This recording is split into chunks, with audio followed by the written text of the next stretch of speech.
Hello बच्चों, कैसे आप लोग। आज हम डिस्कस करने वाले हैं क्लास 12 टैक्सेशन का सेम 3 टैक्सेशन का एक इम्पॉर्टेंट चैप्टर जो कि इनकम फ्रॉम अदर सोर्सेज। ये लास्ट चैप्टर है टैक्सेशन का। ठीक है बच्चों, इसके ऊपर ऑलरेडी हमने एक वीडियो कर चुके हैं, वो आप लोग ऑलरेडी देख चुके होंगे। तो आज जो हम वीडियो करेंगे ये सेकेंड लेक्चर हमारा है, जिसके ऊपर हम जो बाकी थ्योरी जो बाकी था, मतलब इस चैप्टर का थ्योरी पार्ट हमने कुछ समझा दिया फर्स्ट लेक्चर में, और सेकेंड लेक्चर में मतलब आज की लेक्चर में हम डिस्कस करेंगे बाकी जो थियोरेटिकल जितना पार्ट है बिल्कुल आज हम उसको डिस्कस करके कंप्लीट कर देंगे।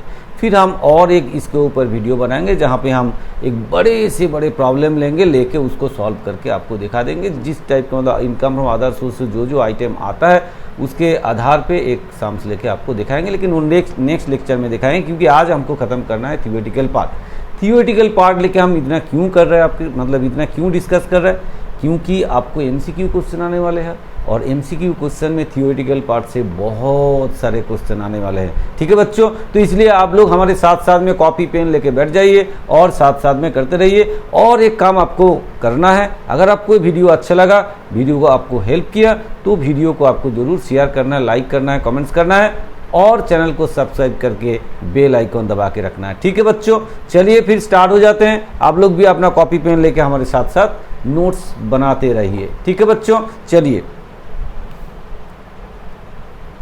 हमने देखिए यहाँ लास्ट जो हमने डिस्कस किए थे, यहाँ पर आपको लास्ट लेक्चर में हम जो इंडिविजुअल का मतलब जो रिलेटिव का मीनिंग क्या है इसके बारे में आपको बताए थे, तो यहाँ तक हमने ख़त्म किए थे। तो इस लेक्चर में हम स्टार्ट करने वाले हैं मीनिंग ऑफ प्रॉपर्टी का क्या मतलब होता है, क्योंकि इसके आधार पे आपको क्वेश्चन आने वाले हैं, इसलिए इसको डिस्कस करना बहुत इंपॉर्टेंट है। तो इसलिए हम ये धीरे धीरे करके बिल्कुल आपको पूरा जितना थियोरेटिकल पार्ट है आज ख़त्म करेंगे। चलिए देखते हैं, शुरू कर देते हैं। मीनिंग ऑफ प्रॉपर्टी का क्या मीनिंग होता है। ठीक है, चलिए देखते हैं प्रॉपर्टी का क्या मीनिंग होता है, प्रॉपर्टी किसको बोला जाता है। चलिए फिर देखते हैं। चलिए द एक्सप्रेशन प्रॉपर्टी मीन्स, देखिए द एक्सप्रेशन प्रॉपर्टी मीन्स क्या है। Number 1, immovable property being land और बिल्डिंग, और बोथ हो सकता है। इमूवेबल मतलब जिसको मूव नहीं कर सकते, जैसे लैंड एंड बिल्डिंग हो सकता है। ठीक है, मूव नहीं कर सकते, एक जगह से दूसरी जगह नहीं ले जा सकते। दूसरा है शेयर्स एंड सिक्योरिटीज, जो हम लोग शेयर और सिक्योरिटी जो कंपनी का खरीदते हैं वो।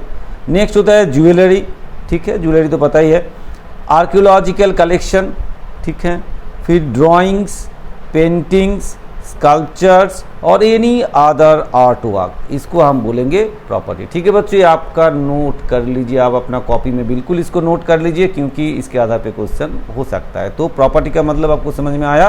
प्रॉपर्टी का मतलब क्या हो सकता है, इमूवेबल प्रॉपर्टी जैसे land and building, share and securities हो सकता है, ज्वेलरी हो सकता है, आर्कियोलॉजिकल कलेक्शंस जो है वो हो सकता है, ड्राइंग्स हो सकता है, पेंटिंग्स हो सकता है या स्कल्पचर, और एनी आर्ट वर्क, कोई भी आर्ट वर्क वो आपका प्रॉपर्टी हो सकता है। ठीक है, क्लियर, समझ में आया।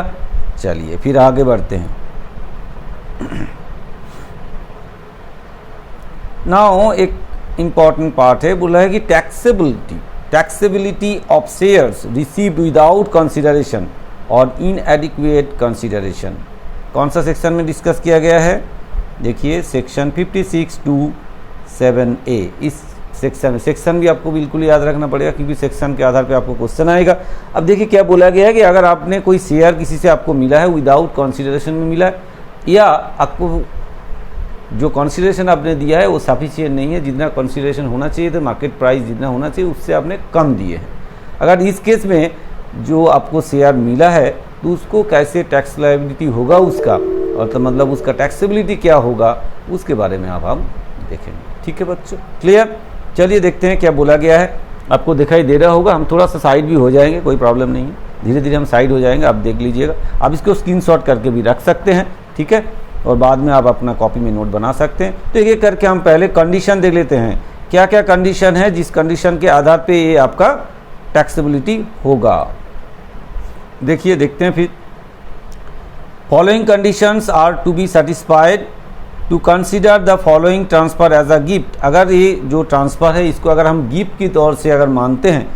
चलिए थर्ड कंडीशन क्या बताया गया है। थर्ड कंडीशन में बोला गया है कि such gift was received inadequate consideration और विदाउट कंसिडरेशन। इसका मतलब है या तो ये कंसिडरेशन के बिना मिला है फ्री में, या कंसिडरेशन भी दिया है लेकिन वो सफिशिएंट नहीं है, जितना मार्केट वैल्यूज है उसका उससे कम दिए हैं। ठीक है।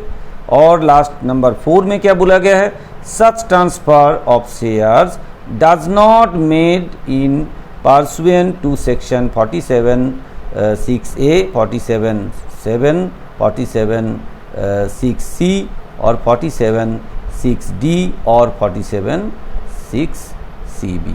ठीक है, इसके अंदर ये नहीं पढ़ना चाहिए। ठीक है, ये सेक्शन के अंदर वो नहीं पढ़ना चाहिए। ठीक है बच्चों, क्लियर।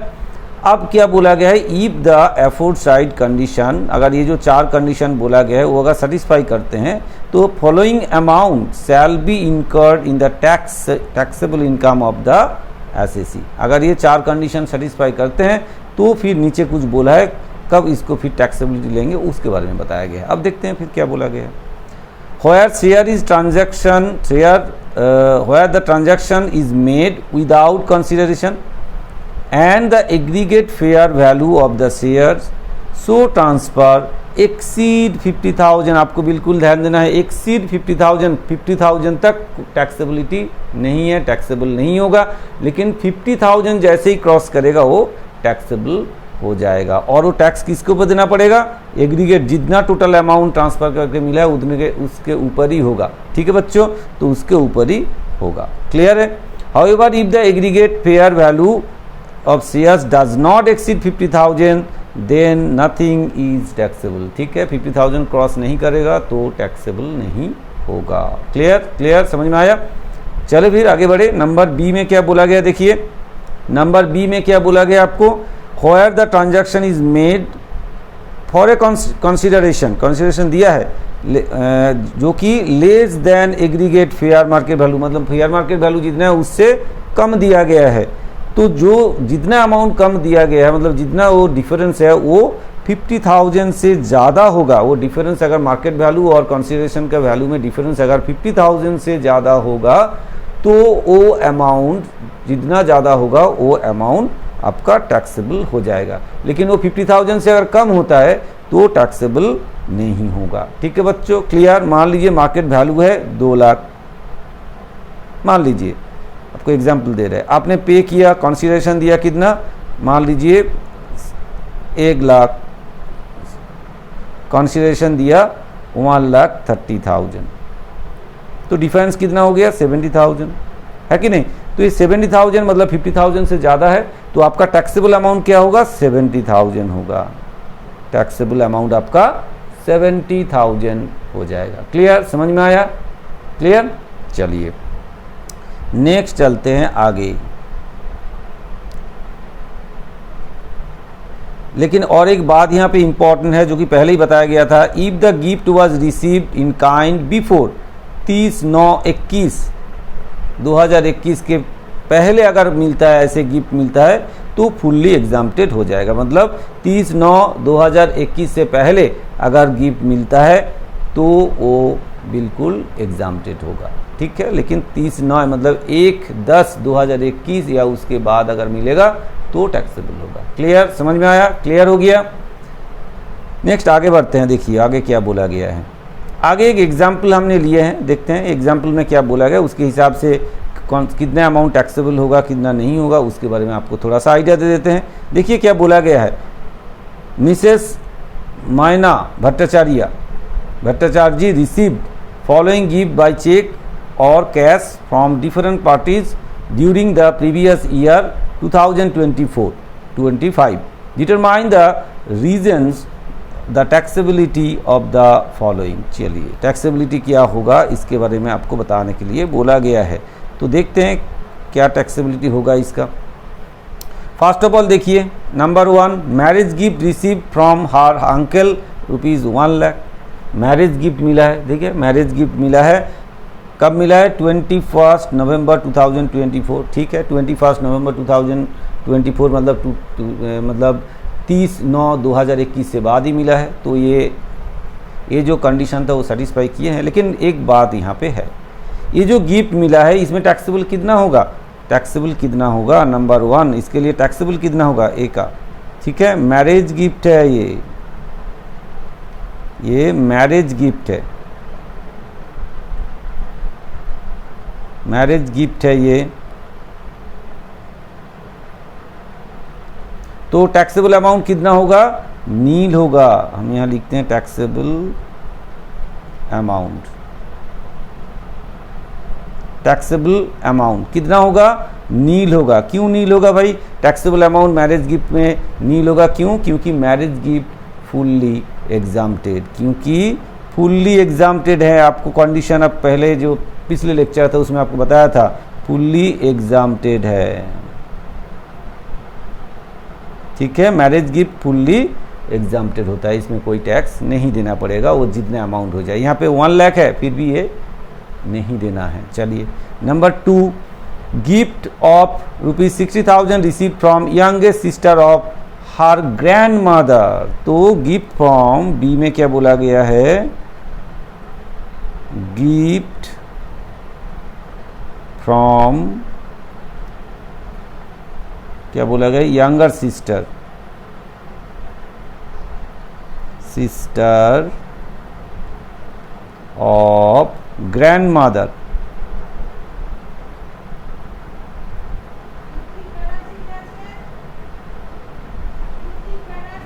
ग्रैंड मदर कितना होगा, ग्रैंड मदर से कितना मिला है, ग्रैंड मदर का जो सिस्टर उससे मिला है 60,000, तो ये टैक्सेबल होगा 60,000। क्यों, फर्स्ट तो कंडीशन है कि ये 50,000 से ज़्यादा है कि नहीं, ये 50,000 से ज़्यादा है, फर्स्ट कंडीशन सेटिस्फाई हो गया। नेक्स्ट कंडीशन क्या है कि जो रिलेटिव, जो रिलेशन जो आप बताए थे, रिलेटिव कौन होगा, रिलेटिव एक्चुअली ये जो ग्रैंड मदर का सिस्टर है, दादी का जो सिस्टर है वो रिलेटिव नहीं होगा, इसलिए आपको ये 60,000 टैक्सेबल हो जाएगा। ठीक है बच्चों, तो ये रिलेटिव नहीं है इसलिए टैक्सेबल हो जाएगा, क्योंकि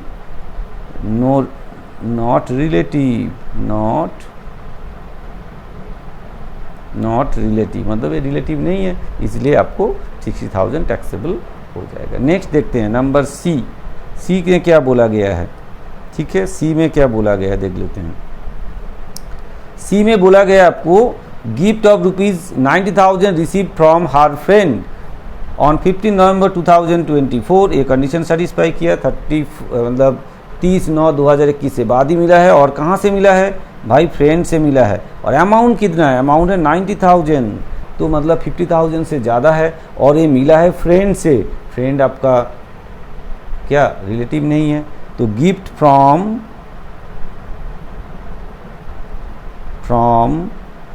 फ्रेंड, गिफ्ट फ्रॉम फ्रेंड आपका टैक्सेबल हो जाएगा कितना, 90,000 ही टैक्सेबल हो जाएगा। ठीक है, क्लियर। नेक्स्ट क्या है देखिए, डी में क्या बोला गया है, चलिए देखते हैं डी में क्या बोला गया है। Cash gift of ₹50,000 receive from the brother of her husband. ठीक है, तो फर्स्ट ऑफ ऑल देखिए ये तो 50,000 है, और किससे मिला है, brother of her husband, husband के ब्रदर से मिला है। हस्बैंड का जो ब्रदर है वो रिलेटिव होता है, मतलब उसके साथ रिलेटिव का रिलेशन है, तो इसलिए फर्स्ट ऑफ ऑल यहाँ तो ऐसे ही कैंसिल है। दूसरी बात है यहाँ पे 50,000 अमाउंट है, 50,000 से ज़्यादा होता फिर भी रिलेटिव है, नहीं होता 50,000 भी है, मतलब ऐसे 50,000 तक तो छूट है, फिर ये रिलेटिव से मिला है इसलिए ये बिल्कुल छूट होगा। तो gift from husband's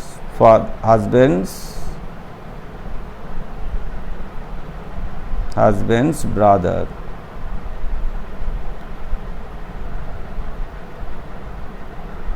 husband brother से गिफ्ट मिला, ये छूट होगा, क्योंकि एक तो ये रिलेटिव नहीं है, ये तो एक रिलेटिव है, ये सॉरी ये रिलेटिव है,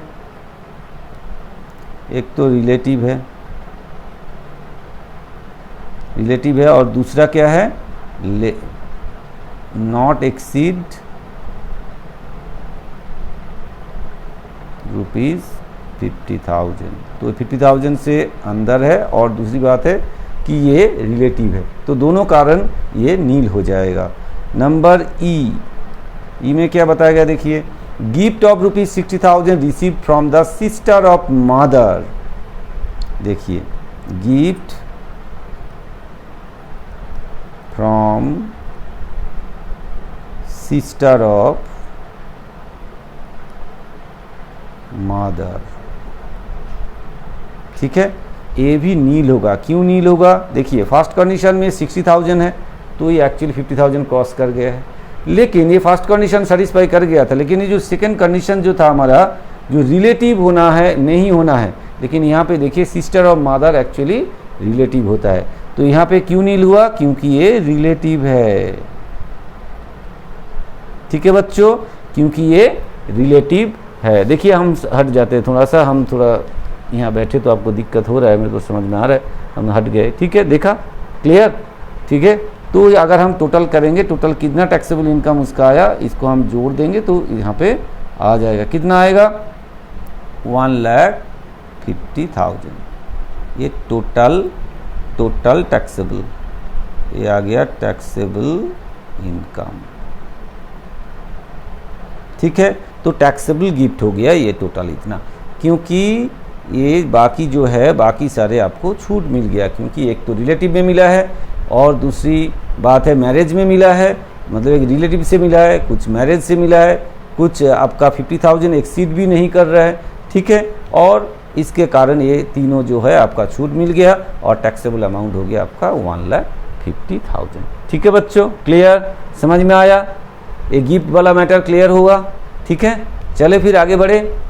बहुत बच्चों को इसमें कन्फ्यूजन हो जाता है, 50,000 फिर रिलेटिव, ये सब मैटर होता है ना। देखिए 50,000 की मैटर है और दूसरी बात रिलेटिव की भी मैटर था और मैरिज का भी मैटर था, तो ये आपको बिल्कुल हमने क्लियर करवा दिया है, ये कन्फ्यूजन आपका बिल्कुल दूर हो गया। ठीक है, क्लियर? आगे बढ़े बच्चों, चलिए अब हम आएंगे कुछ tax free interest. Tax free interest कौन सा सेक्शन है? सेक्शन 10-15 का कुछ टैक्स फ्री इंटरेस्ट की मैटर है, ये सेक्शन 10-15 में डिस्कस किया गया है। ठीक है बच्चों, तो चलिए देखते हैं क्या डिस्कस किए गए हैं, क्या बोला गया है। चलिए कौन सा टैक्स फ्री इंटरेस्ट होता है इसके बारे में हम देखते हैं। फर्स्ट ऑफ ऑल नंबर 1 क्या है? 12 year national saving security certificate. ठीक है, 12 year national saving security certificate. आपको ये बिल्कुल इसको चार्ट बना के आप अपना कॉपी में रखिए, क्योंकि इसको याद करना होगा आपको, क्योंकि इसके आधार पे MCQ क्वेश्चन दिया जाएगा। इसलिए आपको मैं एक बार पढ़ के आपको सुना देता हूँ, बोल देता हूँ, और आप साथ साथ में अपना कॉपी में इसको स्क्रीनशॉट करके बाद में कॉपी में लिख सकते हैं, या हमारा वीडियो पॉज करके मतलब आप अपना कॉपी में लिख लीजिए। ठीक है बच्चों, ये बहुत ही इंपॉर्टेंट है। नेक्स्ट और किस में है टैक्स फ्री? जैसे कि national defence bond, gold bond 1980। Next होता है स्पेशल बेयरर बॉन्ड 1991। नेक्स्ट होता है post office cash certificate 5 years, 5 years से ज़्यादा होना चाहिए, 5 ईयर्स का जो है उसमें भी आपको टैक्स नहीं देना पड़ेगा। नेक्स्ट होता है treasury savings deposit certificate 10 years. ठीक है, ट्रेजरी सेविंग्स डिपॉजिट सर्टिफिकेट अगर होता है वो 10 ईयर्स का होता है, उसमें भी आपको छूट मिलेगा। Post office national saving certificate जो कि 12 या 7 साल का होगा तो वो भी आपको छूट मिलेगा, टैक्स नहीं देना होगा। नेशनल प्लान सर्टिफिकेट 10 ईयर्स, इसमें भी आपको छूट मिलेगा। National plan saving certificate 12 years, ये भी आपको छूट मिलेगा, इसमें टैक्स नहीं है, टैक्स फ्री है ये। नेक्स्ट होता है मतलब इसके ऊपर जो इंटरेस्ट आपको मिलेगा उसके ऊपर आपको टैक्स नहीं देना होगा इन लोगों के ऊपर। ठीक है, नेक्स्ट होता है post office savings bank account exempted up to extent. देखिए इसमें थोड़ा ध्यान दीजिए, अगर इंडिविजुअल होता है तो 3,500 आपको छूट मिलेगा। अगर ये जॉइंट अकाउंट है तो आपको 7,000 छूट मिलेगा, मतलब इंटरेस्ट के ऊपर आपको सिंगल मतलब इंडिविजुअल अकाउंट होगा, सिंगल अकाउंट होगा तो 3,500 छूट मिलेगा। अगर आपका जॉइंट अकाउंट है तो आपको टोटल 7,000 डिडक्शन मिल जाएगा। ठीक है, क्लियर? इंटरेस्ट के ऊपर आपको छूट मिलेगा। नेक्स्ट आते हैं public account of post office savings account rules. Interest up to 5,000 आपको टैक्स नहीं देना होगा, इंटरेस्ट अप टू 5,000 आपको छूट मिल जाएगा। ठीक है बच्चों, उसके ज़्यादा होगा तो फिर उसके ऊपर देखा जाएगा। ठीक है, 5,000 तक आपको बिल्कुल छूट मिलेगा। नेक्स्ट होता है स्पेशल डिपॉजिट स्कीम 1981, इसमें भी आपको जो इंटरेस्ट मिलेगा उसके ऊपर टैक्स नहीं देना होगा। नॉन रेसिडेंट रूपी डिपॉजिट स्कीम, इसमें भी post office cumulative time deposit scheme that is 1981, इसमें भी आपको इंटरेस्ट में छूट मिलेगा। Next fixed deposit scheme govern by the post office fixed deposit rules that is 1968, उसमें भी आपको इंटरेस्ट के ऊपर टैक्स नहीं देना होगा, ये टैक्स फ्री रहेगा। और fixed deposits govern by the government, आपको दिखाई दे रहा है, govern by the government savings certificates that is fixed deposit rules 1968, इसमें भी छूट मिलेगा आपको। नेक्स्ट होता है कैपिटल इन्वेस्टमेंट बॉन्ड्स, इसके ऊपर भी आपको छूट मिल जाएगा इंटरेस्ट के ऊपर। फिर रिलीफ बॉन्ड्स होगा, उसमें भी आपको छूट मिलेगा। नेक्स्ट फिर NRI bonds issued by RBI, इसके ऊपर भी जो इंटरेस्ट मिलेगा वो भी आपको छूट मिलेगा। ठीक है बच्चों, तो नेक्स्ट क्या बोला गया है, deposit made by a retired government employee, कोई रिटायर्ड गवर्नमेंट एम्प्लॉय मतलब गवर्नमेंट एम्प्लॉय रिटायर्ड होने के बाद अगर कोई डिपॉजिट करता है employee out of his retirement benefit, जो रिटायरमेंट बेनिफिट उसको मिला है उसको अगर वो ऐसे जमा करते हैं कहाँ पे, for the lock in period for 3 years, 3 साल के लिए अगर जमा करते हैं कोई डिपॉजिट करते हैं तो फिर उसके ऊपर भी उसको टैक्स फ्री मिलेगा, उसके ऊपर जो इंटरेस्ट मिलेगा उसके ऊपर उसको टैक्स नहीं देना होगा। ठीक है बच्चों, ये जो लंबा लाइन आपको समझाया, अभी लंबा लाइन जो आपको बताया, ये आप ज़रूर अपना कॉपी में क्या करें, कॉपी में आप उतार के रखिए। एक सेक्शन याद रखना है आपको, ये जो सेक्शन है 10-15 ये भी याद रखना है। साथ साथ में ये इतने सारे आपको अभी बताया हमने, उसको बिल्कुल अपना कॉपी में एकदम तैयार करके रखिए और प्रैक्टिस करके रखिए। इसी के आधार पे काफ़ी एमसीक्यू आने वाले हैं। ठीक है बच्चों, ठीक है, चले आगे बढ़े। चलिए, now deduction from income under the head income from other source, इसमें क्या डिडक्शन मिलेगा, अंडर सेक्शन 57 का क्या क्या डिडक्शन मिलेगा इसके बारे में अब हम देखेंगे। अंडर सेक्शन 57 में कुछ डिडक्शन मिलता है, क्या क्या डिडक्शन 57 में मिलता है वो अब हम देखेंगे। ठीक है, चलिए देखते हैं फिर।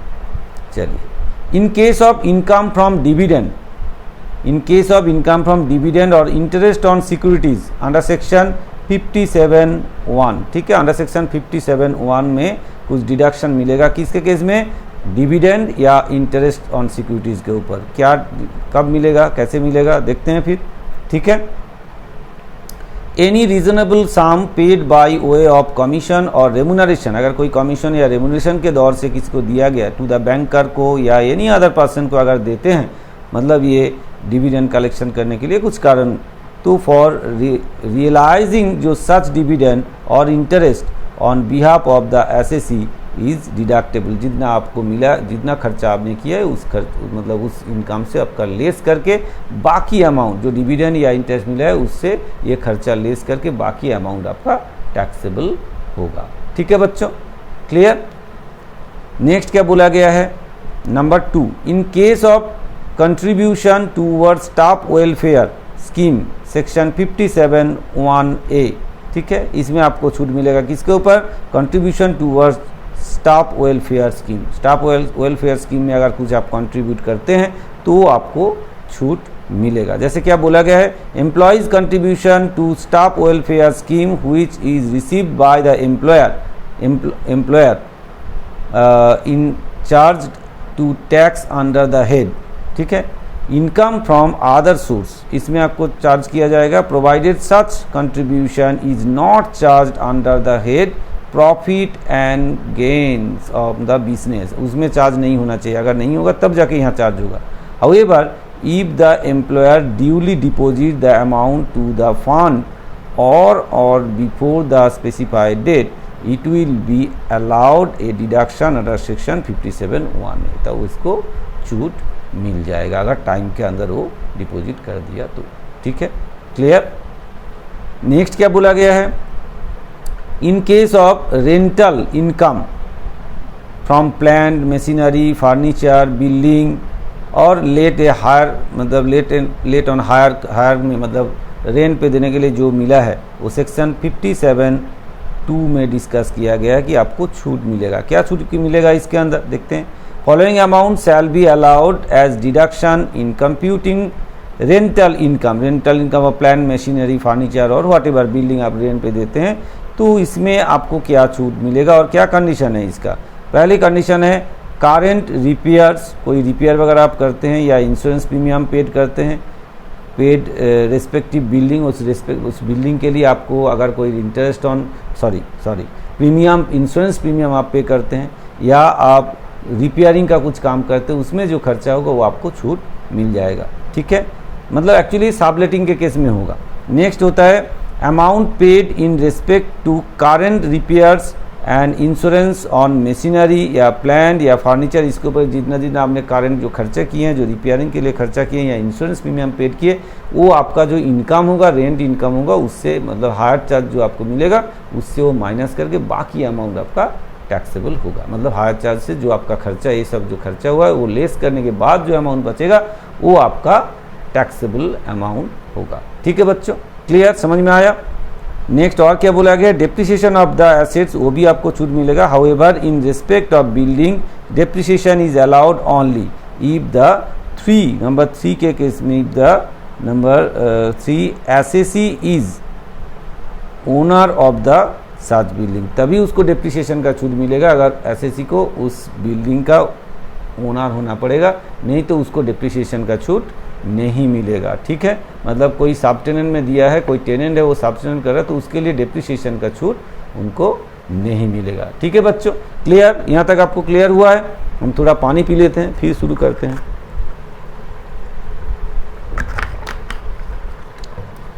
चलिए आगे बढ़े।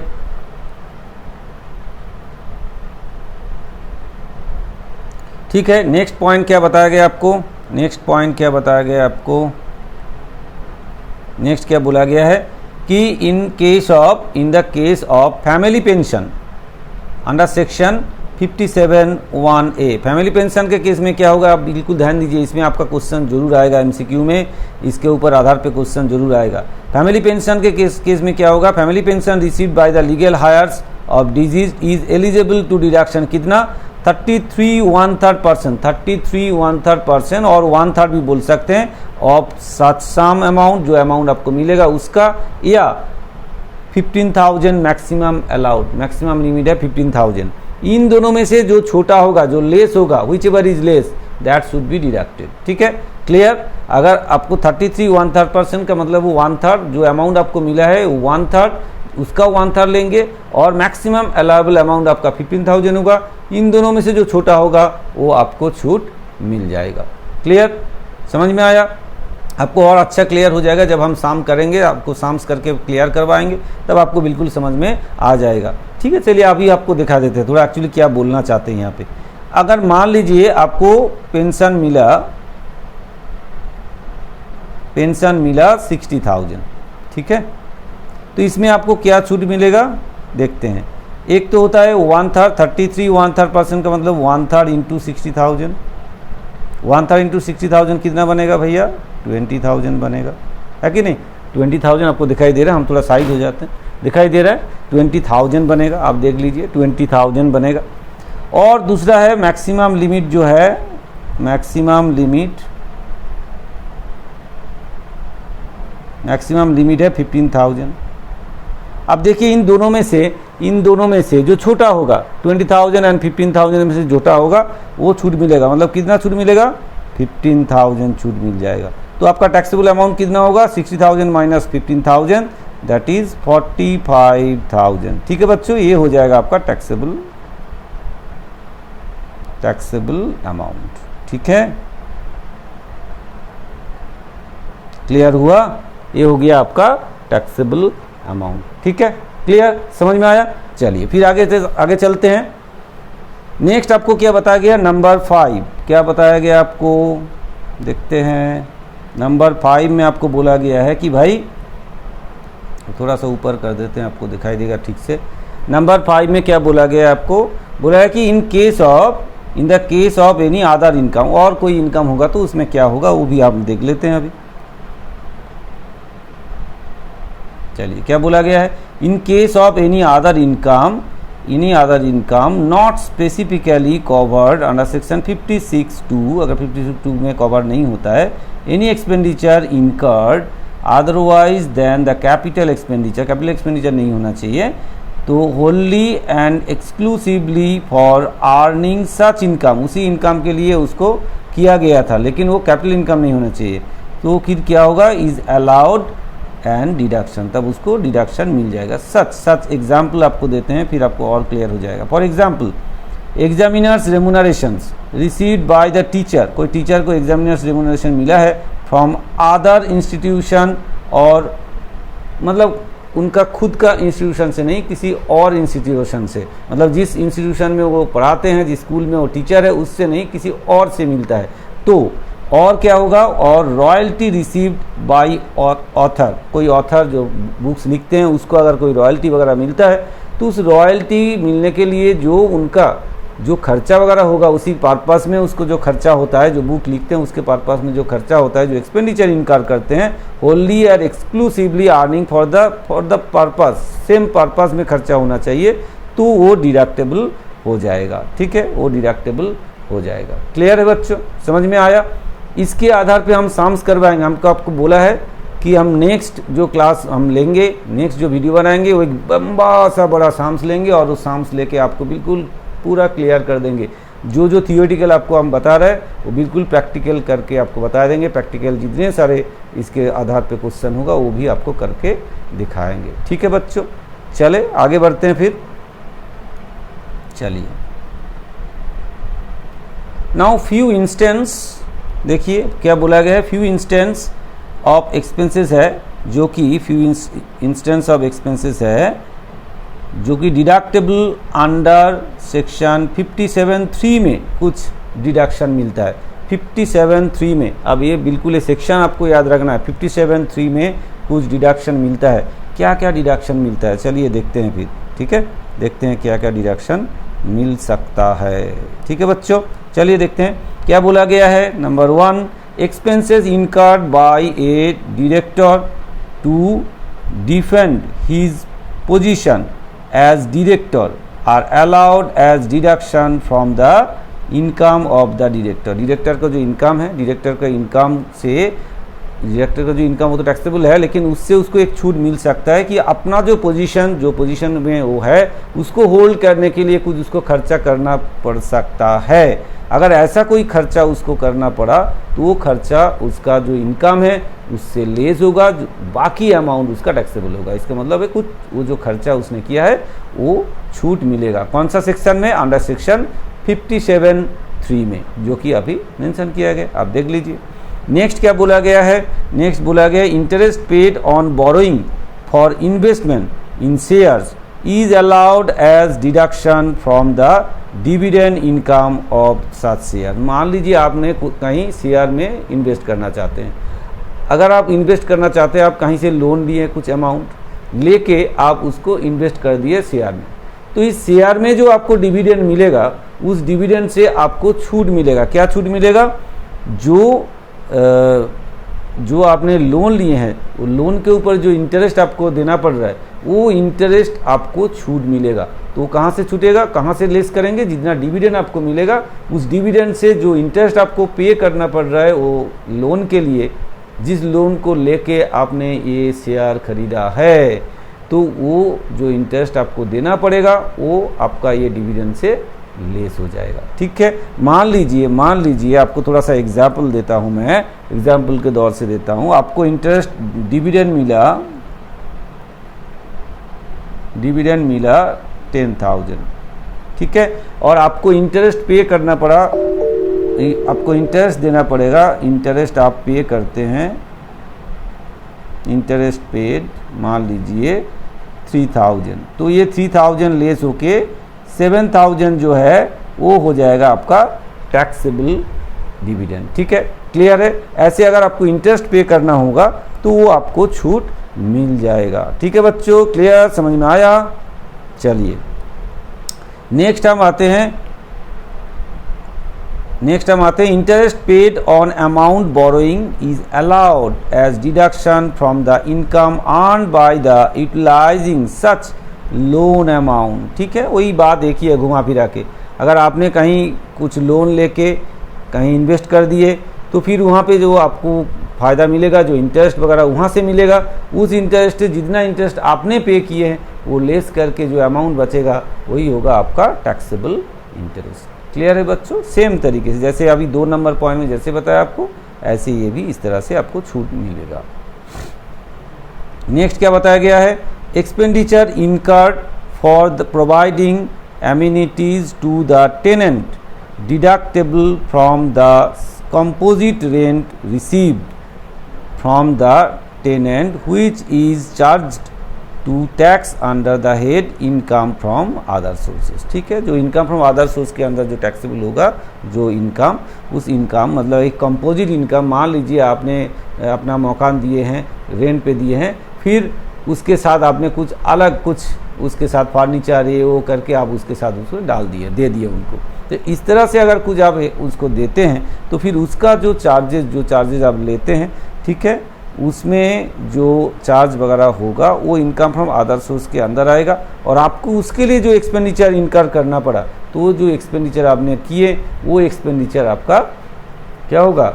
छूट मिल जाएगा इसमें से। ठीक है, जो कंपोजिट इनकम होगा उसमें उस इनकम से जो एक्सपेंसेस आपने बेयर किए उसके लिए वो आपको छूट मिल जाएगा, बाकी अमाउंट आपका टैक्सेबल हो जाएगा। ठीक है, नेक्स्ट क्या बोला गया है? Railway fair incurred for earning income और इनकम इज डिडक्टेबल। मतलब कोई इनकम अर्न करने के लिए आपको कहीं जाके उसको ले आना पड़ा या काम करना पड़ा, ऐसे कुछ काम आपने किए हैं जहाँ पे बाहर जाके आपको करना पड़ा वो इनकम अर्न करने के लिए, तो अगर वो रेलवे में आप आना जाना किए हैं, उसके लिए जो टिकट वगैरह आपको देना पड़ा, जो खर्चा हुआ, रेलवे फेयर जो पड़ा, वो आपको छूट मिल जाएगा। ठीक है बच्चों, वो आपको छूट मिल जाएगा। ठीक है, दिखाई दे रहा है?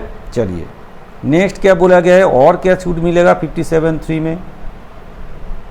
नंबर 6 में क्या बोला गया? देखिए, बोला कमीशन पेड टू बैंक और remuneration payable to the persons for realising the interest on behalf of the SSC is deductible. मतलब कमीशन अगर आपको आपका जो मतलब इंटरेस्ट कलेक्ट करने के लिए अगर किसी को आपने लगाए हैं, जैसे बैंक को लगा दिए या किसी पर्सन्स को लगाया जो मतलब आपके लिए उसने वो कलेक्ट वगैरह किए हैं, तो उसको लेके जो किए हैं आपके लिए जो काम, उसको आपने रेमुनरेशन वगैरह दिए हैं, या बैंक को कुछ पेड किए, चार्जेस वगैरह दिए हैं, इस तरह का अगर चार्ज आप पेड करते हैं या कोई रेमुनरेशन पेड करते हैं, तो जिस इनकम के लिए, जिस इंटरेस्ट कलेक्शन करने के लिए आपने दिए हैं, उस इंटरेस्ट से आपका ये जो खर्चा है वो माइनस करके बाकी अमाउंट आपको टैक्सेबल होगा। तो मतलब ये जो खर्चा आपने किए हैं वो आपको छूट मिलेगा। कौन सा सेक्शन में?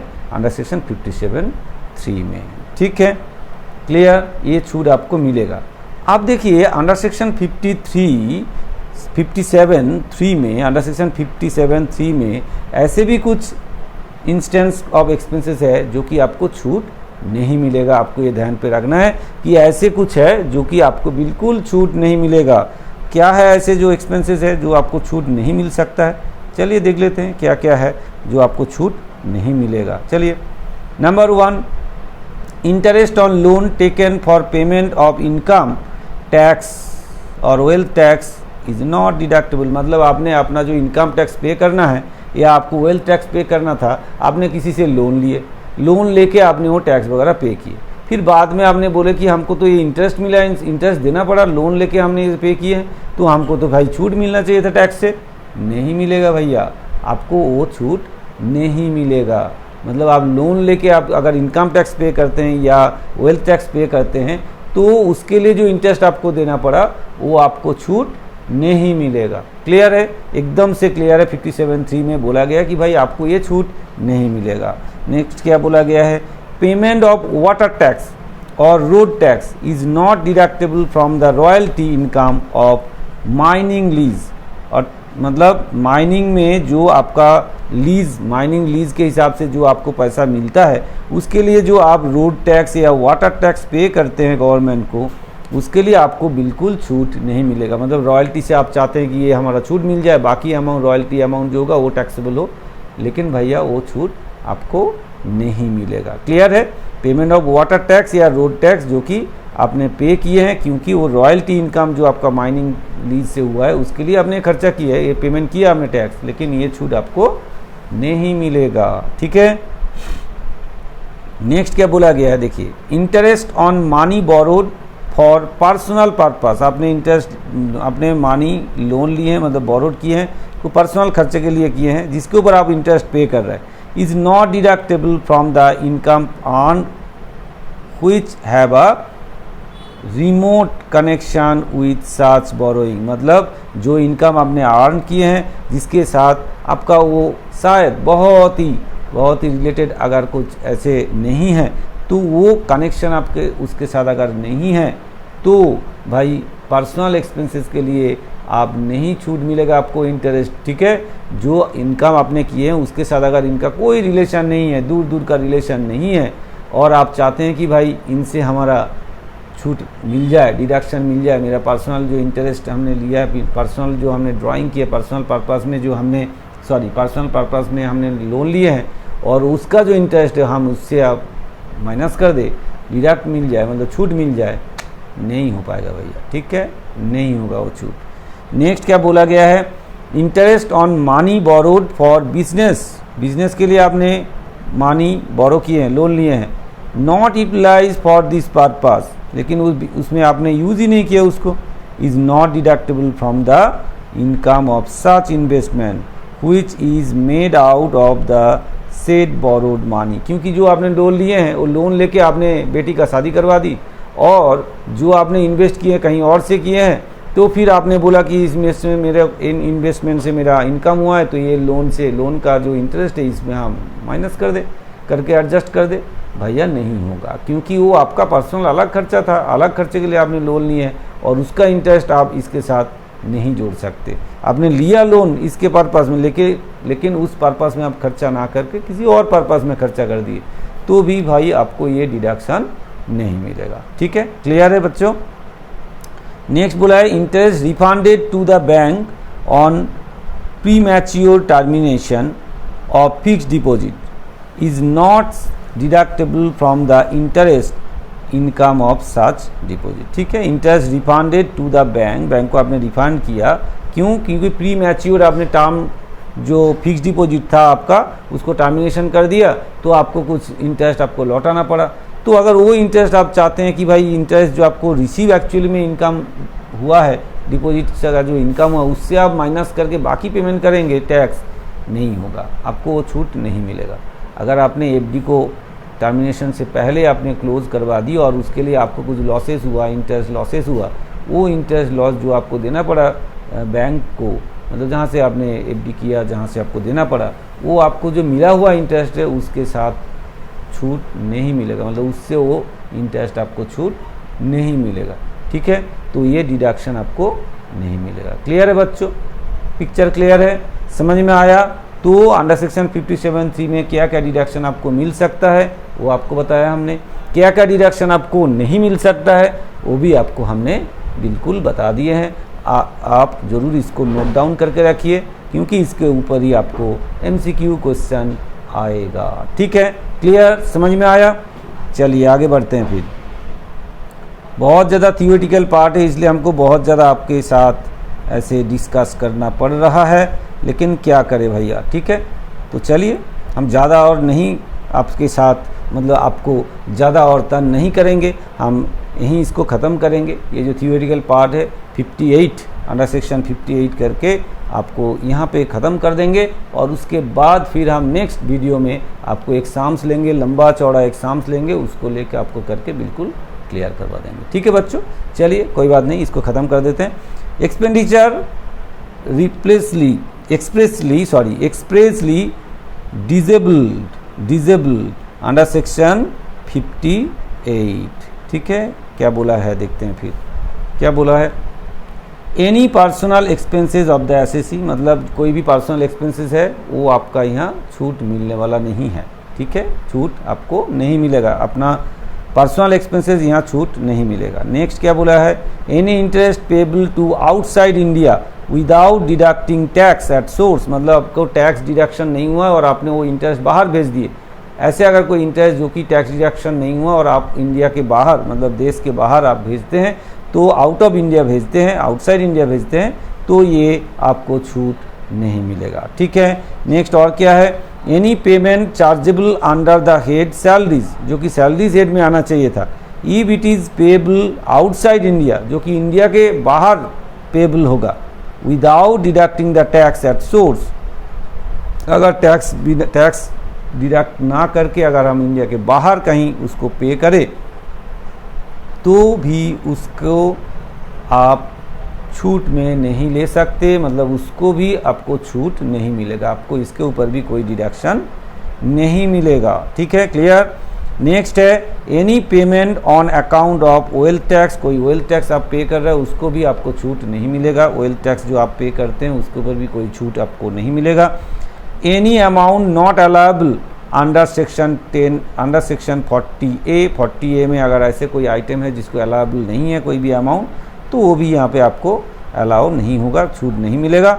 और लास्ट जो बोला गया है in respect of the income from winning from lotteries, बहुत अच्छे तरीके से इसको समझ लीजिए, crossword puzzles, card games etcetera, other than from the activity of owning the maintaining horses of the races, no deduction is allowed of any expenditure incurred for the earning of such income. मतलब कोई lottery के लिए, crossword puzzle के लिए, card game के लिए अगर आपको कुछ खर्चा होता है इनकम करने के लिए, इसके लिए कुछ खर्चा आपने बेयर किए हैं फिर जाके आपको ये सब लॉटरी वगैरह मिला है, तो ये जो खर्चा आपने किए हैं ये आपको छूट नहीं मिलेगा। सिर्फ कौन सा छूट मिलेगा, अगर आपने जैसे कि हॉर्स रेस में, अगर हॉर्स रेस में जो लोग पार्टिसिपेट करते हैं, अगर खुद का कोई हॉर्स है और हॉर्स को मेंटेन करने के लिए जो खर्चा होता है और वो हॉर्स के लिए जो इनकम उसको होता है उसमें उसको छूट मिल सकता है, मेंटेनेंस खर्चा आपको मिल सकता है हॉर्स का, लेकिन बाकी कोई खर्चा आपको छूट नहीं मिलेगा। ठीक है बच्चों, बाकी कोई खर्चा आपको छूट नहीं मिलेगा। चलिए ठीक है, समझ में आया, क्लियर हुआ? ज़रूर आपको ये समझ में आया होगा। ठीक है, अगर आपको समझ में आया है तो ज़रूर वीडियो को शेयर करना है, लाइक करना है, कमेंट्स करना है और चैनल को सब्सक्राइब करके बेल आइकन दबा के रखना है। हम नेक्स्ट जो सेशन, नेक्स्ट जो क्लास लेंगे इसके ऊपर, जो कि लास्ट क्लास होगा इसके, मतलब इनकम फ्रॉम अदर सोर्स का, उसमें हम एक साम्स लेंगे, एक लंबा सा साम्स लेंगे। और पहले भी आपको बताया है, उस साम्स को सॉल्व करके आपको जितने सारे अभी आपको डिडक्शन वगैरह जो भी बताए सब कुछ क्लियर कर देंगे, उसी एक ही साम्स में आपको बिल्कुल क्लियर हो जाएगा। ठीक है, हम लंबा चौड़ा पूरा साम्स लेंगे कि आपको हर टाइप का जो एंट्रीज है वो उसमें कवर हो जाए, जो कि आपका सिलेबस में है। ठीक है, आपका सिलेबस के हिसाब से जितना एंट्रीज आपको मतलब होना चाहिए उस हिसाब से हम ट्रांजैक्शन लेंगे और उसको आपको कवर करके दिखा देंगे। ठीक है, तब तक आप लोग अपना पढ़ाई जारी रखिए, क्योंकि एग्ज़ाम आपके बिल्कुल नज़दीक आ गए हैं, ज़्यादा टाइम और बाकी नहीं है, इसलिए आपको पढ़ाई स्टार्ट कर देना चाहिए। ठीक है बच्चों, फिर मिलेंगे नेक्स्ट वीडियो में, तब तक आप लोग पढ़ाई जारी रखिए। Thank you.